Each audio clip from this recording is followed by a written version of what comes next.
패는 칼보다 강하다. 참 많이도 회자된 영국 속담입니다. 저는 이 말을 이렇게 바꾸고 싶습니다. 패는 말보다 강하다.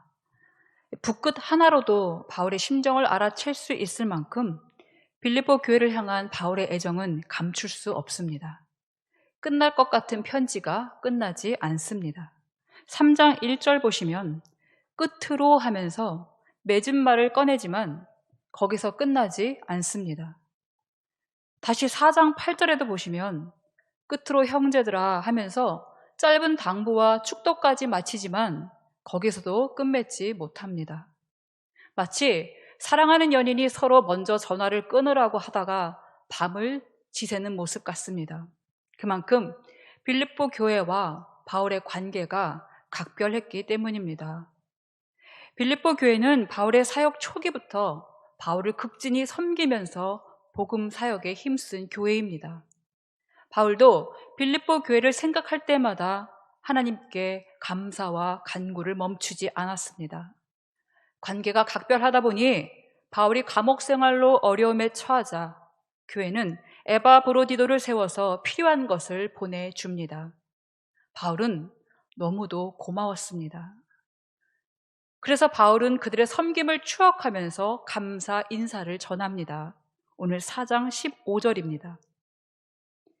빌립보 사람들아 너희도 알거니와 복음의 시초에 내가 마게도냐를 떠날 때에 주고 받는 내 일에 참여한 교회가 너희 외에 아무도 없었느니라.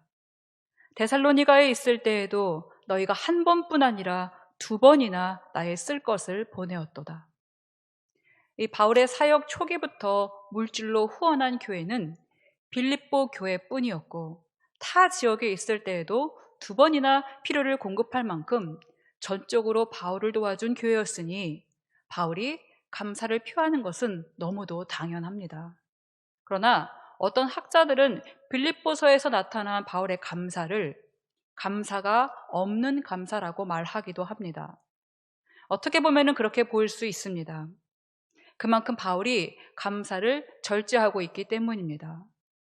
그래도 이 정도로 각별하게 도움받았으면 편지 시작인 1장부터 후원에 대한 감사로 일색이어야 할 것입니다. 그런데 편지 끝에 후원 감사 몇 마디가 전부입니다. 그렇다면 바울은 왜 그렇게 감사를 절제하고 있는 것일까요?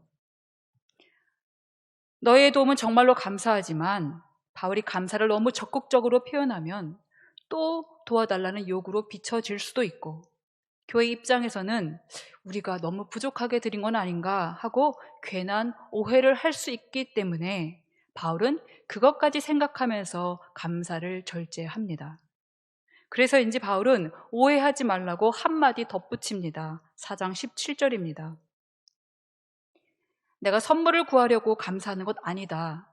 오직 너희에게 유익하도록 풍성한 열매를 구하려고 하는 것이다. 그런데 바울이 이렇게 에둘러 설명하는 데에는 이유가 있습니다. 4장 10절입니다. 내가 주 안에서 크게 기뻐함은 너희가 나를 생각하던 것이 이제 다시 싹이 남이니. 이 다시 싹이 난다는 것으로 한동안 빌립보 교회가 바울을 후원하지 못했던 공백기가 있었던 것으로 보입니다. 그래서 후원이 재개된 것이 기쁜 건 사실입니다. 그러나 내 기쁨은 물질 후원에만 있지 않다. 너희가 다시 후원해 주어서 정말로 기쁘고 감사하지만 나는 옥중에서 더 큰 선물을 하나님께 받았다고 그 기쁨을 감추지 못합니다. 바울이 하나님께 받은 더 큰 선물은 무엇일까요? 그것은 바로 자족함입니다. 4장 11절입니다.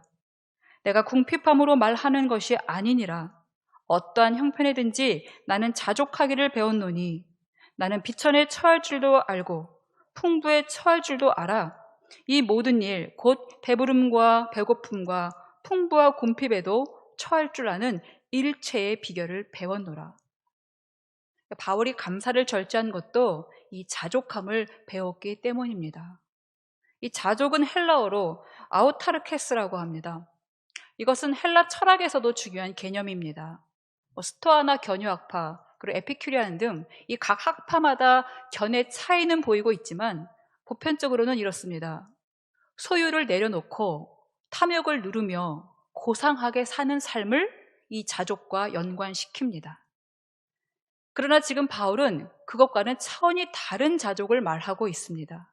이 가난과 궁핍만을 말하지 않고 풍부와 배부름도 말하고 있습니다.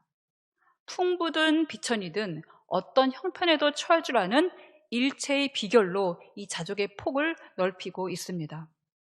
특히 여기에서 비천이라는 말은 빌립보서 2장 8절에서 그리스도께서 자신을 낮추셨다라는 타페호와 같은 말입니다. 그래서 자족을 그리스도를 본받는 삶으로 해석해서 복음을 위해서라면 스스로 비천해줘도 족하다라는 것을 말합니다. 이런 것입니다. 디모데가 목회자지만 그리스도를 본받아서 종으로 섬긴 것입니다. 에바브로디도가 병들어 죽을 지경에도 하나님의 일을 구한 것입니다. 바울 역시 그리스도의 고난을 자기 몸에 채우면서 그리스도의 비천을 본받았습니다. 그러니 이 철학자들의 고행이나 고상함을 추구하는 자족과는 차원이 다를 수밖에 없습니다. 자족은 자기 소유를 덜어내어서 스스로 만족하며 살아가는 스몰 라이프가 아닙니다. 완전히 자기를 비우신 그리스도를 본받아서 복음을 위해서라면 낮고 낮아져서 종이 되어도 괜찮고 심지어는 죽음에 이르러도 괜찮다는 것이 자족입니다. 그러니 이 얼마나 차원이 다릅니까? 그렇다면 반대로 풍부에 처하는 건 어떨까요? 풍부를 내 마음대로 마냥 누리고 사는 삶이라면 누구나 동경할 것입니다. 그러나 풍부를 가지고도 복음에 합당하게 살아가는 것, 내 배가 부른데도 하나님을 계속 의지하는 것, 이거는 쉽지 않습니다. 그러나 바울은 비천에 처할 때에도 복음으로 살고 풍부에 처할 때에도 복음으로 살면 되는 자족을 모두 배운 것입니다. 그렇다면 바울은 어떻게 이러한 자족의 비결을 배우게 된 것일까요? 13절에 그 답이 있습니다. 내게 능력 주시는 자 안에서 내가 모든 것을 할 수 있느니라. 정말 많이 들었던 말씀이고 많이들 좋아하는 말씀입니다. 그러나 이 좋은 말씀이 잘못 해석되는 경우가 많습니다. 아마도 이 말씀에서 매력적인 말은 모든 것을 할 수 있는 능력일 것입니다. 이 능력만 있으면 나는 무엇이든지 할 수 있을 것 같기 때문입니다. 그러나 이 말씀의 핵심은 내게 능력 주시는 자 안에서 이것입니다. 바울이 자족을 배울 수 있었던 첫 번째 비결도 이것인데요.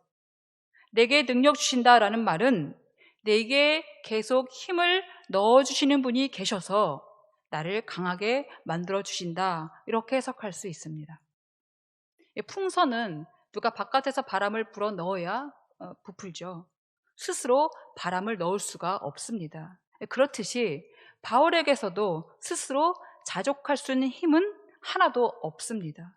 그러나 그 힘을 불어 넣어주시는 분이 계시기 때문에 그 감옥에 불편하고 궁핍하고 비천한 상황에서도 큰 기쁨으로 기뻐할 수 있게 된 것입니다. 교회 후원을 넉넉하게 받을 때에는 기뻐하려고 애쓰지 않아도 기쁩니다.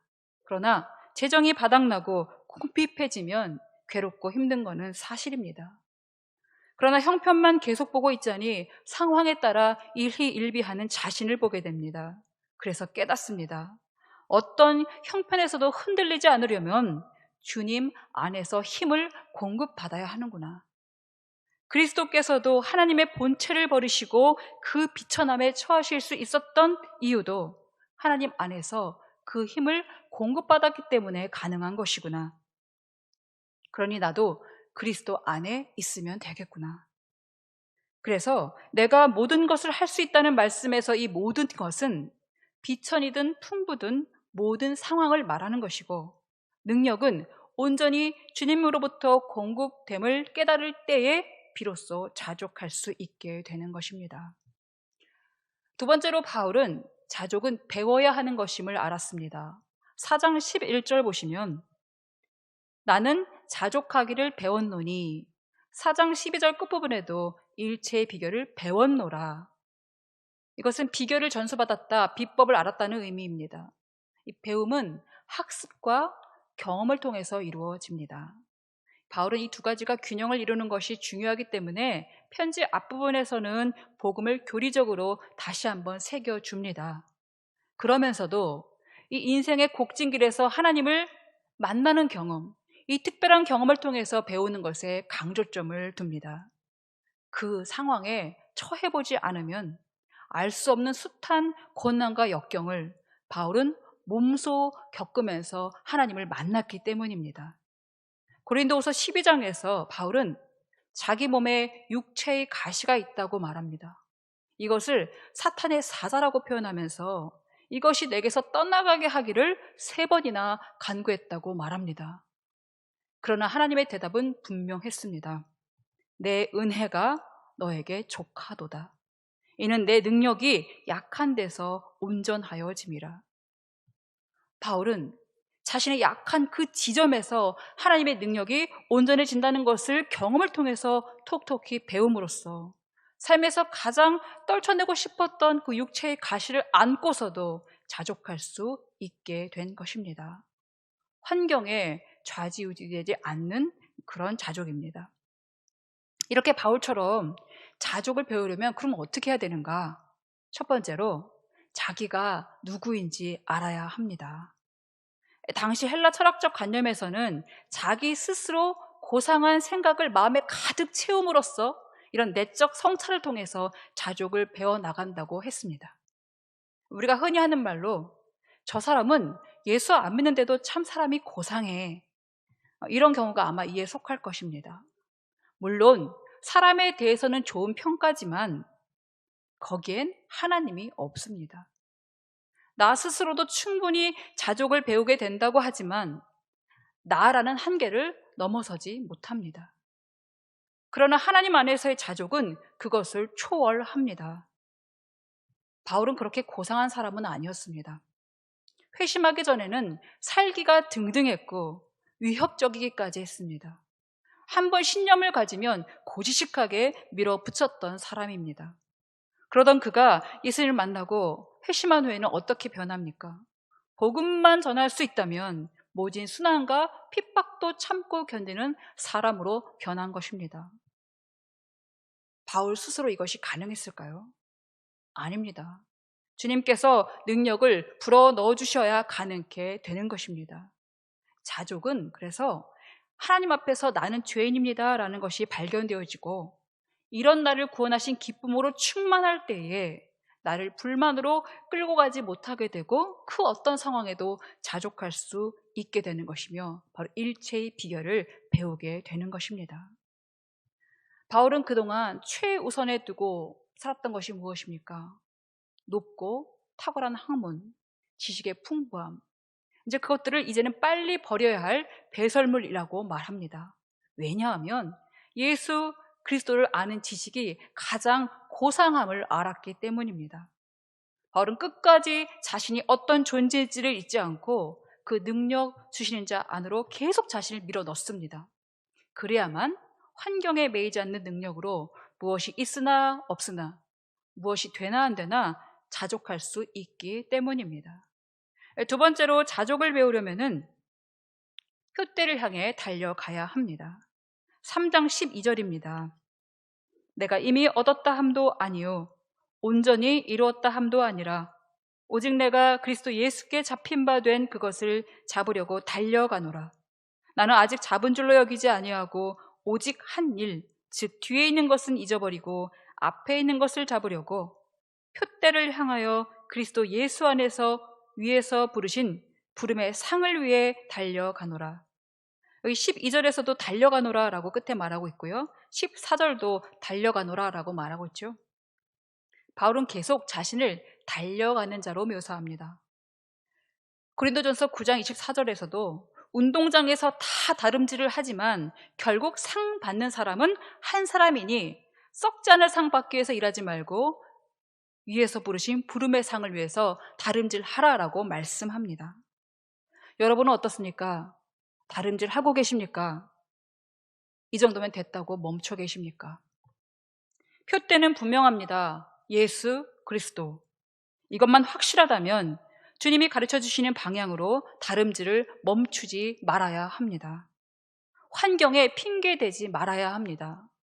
물론 아주 힘겹게 어려운 분들 계실 수 있겠지만 이 코로나 때문에 라는 것도 어쩌면 핑계가 될 수 있습니다.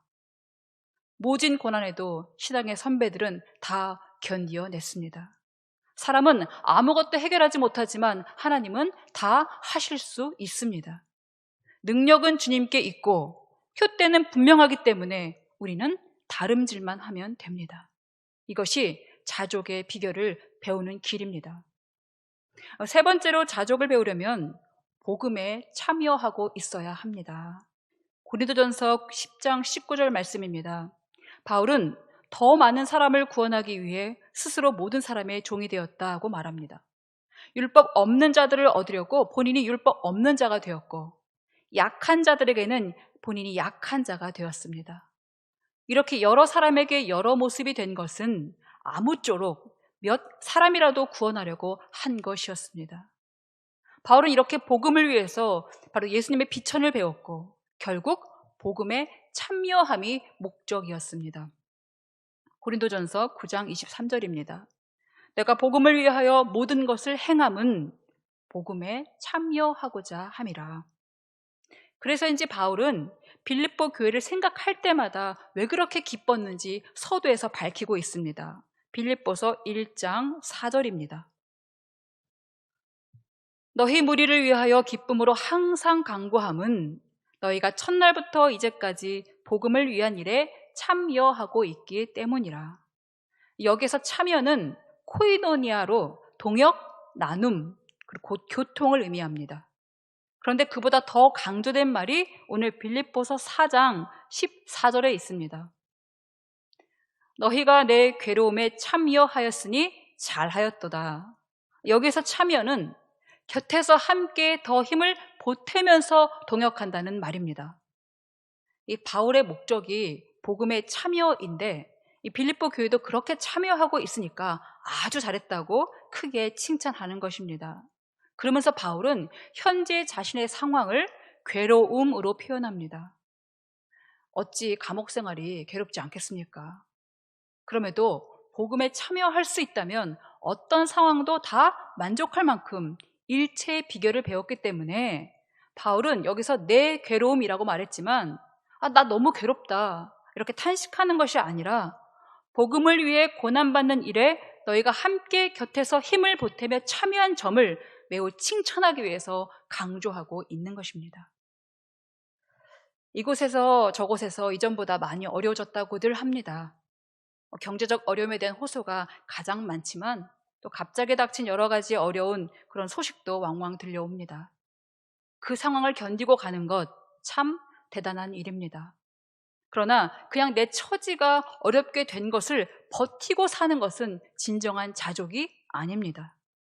거기에서 하나님이 빠지고 복음이 빠지면 그냥 버티고 사는 고통일 뿐입니다. 복음을 위해 살아도 풍부에 처할 때가 있지만 비천에 처할 때가 더 많습니다. 후원을 받으면 형편이 좀 나아지고 후원이 끊기면 어려움을 겪기 마련입니다. 자유할 때는 어디든 갈 수 있었지만 감옥에 매이니까 편지밖에 쓸 수가 없습니다.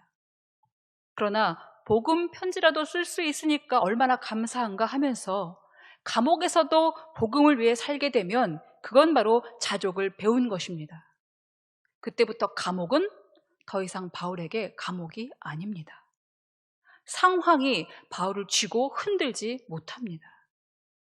지금 코로나 상황으로 인해서 선교 후원이 끊어진 것도 많고 바울처럼 몸은 가고 싶어도 갈 수 없는 처지에서 편지나 영상을 통해서 소식을 전할 뿐이기만 한 나라들이 많습니다. 저도 몽골과 이스탄불, 케냐 등지에서 아는 선교사님들을 통해서 선교 소식을 받고 있습니다. 다들 어려운 형편입니다. 몽골은 2월부터 지금까지 국경을 폐쇄 중이고 제한된 인원만 입국을 허가하면서 3주간의 격리를 한다고 합니다. 아무래도 의료시설이 약하다 보니까 그 폐쇄가 방법이 되는 것이죠.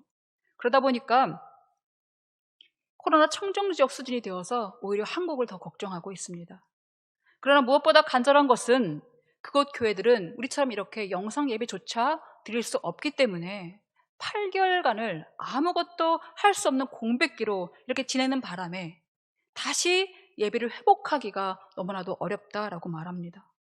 꼬박 오시던 분들도 보이지 않고, 또 교회 학교는 교사가 3명밖에 없는데 그들이 돌아오지 않아서 아이들에게 지금 교사가 하나도 없다라고 말합니다.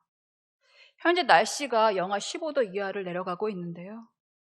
추위에 몸이 얼어붙을 것 같지만 그보다 하나님께로 향하는 그 마음들이 얼어붙은 것이 더 걱정되어서 그들을 위해서 기도 요청을 하였습니다.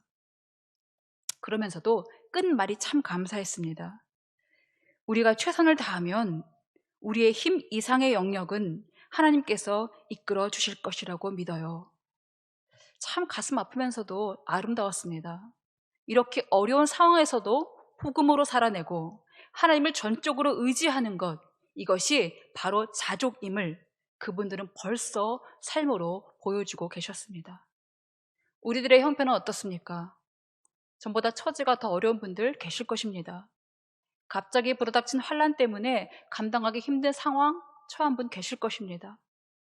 때로는 큰 어려움 없이 그냥 무난하게 지나가는 분들도 계실 것입니다. 다 좋습니다. 그러나 우리가 어떤 형편에 있든지 간에 거기에 하나님이 안 계시고 복음으로 살아내는 삶이 아니라면 자족을 배울 수가 없습니다.